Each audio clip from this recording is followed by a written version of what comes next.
जय हिंद दोस्तों। तो आज हम जानेंगे कि इजराइल और ईरान के मिलिट्री पावर्स के बारे में और उन कारणों को भी जानेंगे जिस कारण से अभी युद्ध छिड़ा है।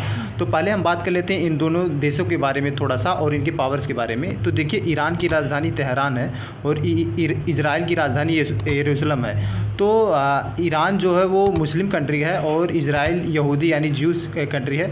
तो मुस्लिम रीजन्स में भी बहुत सारे आते हैं, यानी शिया सुन्नी दो संप्रदाय होते हैं। तो ईरान जो है शिया संप्रदाय से आता है और शिया संप्रदाय बहुत ही कम होते हैं, यानी 7 to 10% लगभग शिया संप्रदाय पूरे वर्ल्ड वाइड में है। तो अभी बात कर लेते हैं कि कौन यहाँ पे सुप्रीम लीडर है। तो सैयद अली खुमैनी ईरान के सुप्रीम लीडर हैं और इब्राहिम रईसी ये प्रेसिडेंट है। और इजराइल में पीएम जो प्राइम मिनिस्टर है वो बेंजामिन नेतन्याहू हैं, आप लोगों को पता होगा इनके बारे में। तो अब इनके पावर्स के बारे में थोड़ा जान लेते हैं। ईरान की जो जीडीपी में रैंक आती है वर्ल्ड वाइड वो 42 आती है और इजराइल की जो रैंक आती है वो 28th रैंक आती है, यानी 28वां रैंक इजराइल का आता है। अब इनके मिलिट्री पावर के बारे में कि ये ताकतवर देशों में 14वां रैंक पे और 17वें रैंक पे इजराइल है।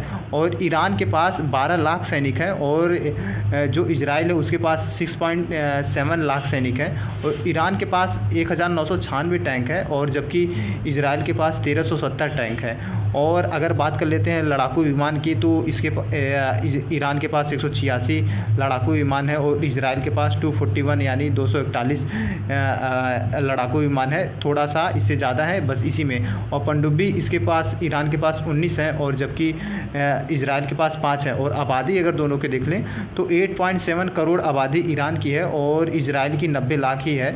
तो ये युद्ध देखिए बहुत पहले से, यानी 50 साल पहले से ही इसका कारण माना जाता है। तो पिछले समय में सीरिया दमिश्कस में एयर स्ट्राइक हुई थी जिसमें 2 जनरल्स और 7 ऑफिसर्स की जान गई थी। तो ये आरोप लगाते हैं कि इजराइल ने ये हमला किया था। तो इजराइल पे ऊपर ईरान ने जो हमला अभी किया है अप्रैल में, जल्द ही लेटेस्ट में, तो उसके बारे में थोड़ा जान लेते हैं।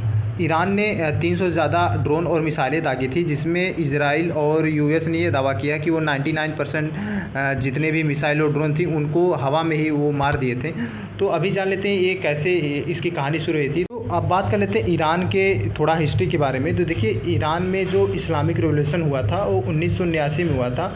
तो वहाँ पे पल्लवी वंश चलता था, यानी कि जैसे राजा राज करते थे तो उसी टाइम वहाँ पे भी चलता था। बाद में इस्लामिक रिवोल्यूशन हुआ जहाँ पे आयतुल्लाह रुहुल्लाह खुमानी ने लीडरशिप अपनाया। ये इस्लामिक जिसे सीरिया कानून बाद में बोला गया।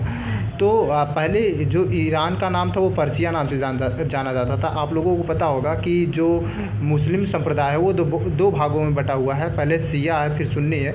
तो सुन्नी लोग 87% मेजॉरिटी में है और शिया लोग 7 से 10% कम में है, इनका ये है।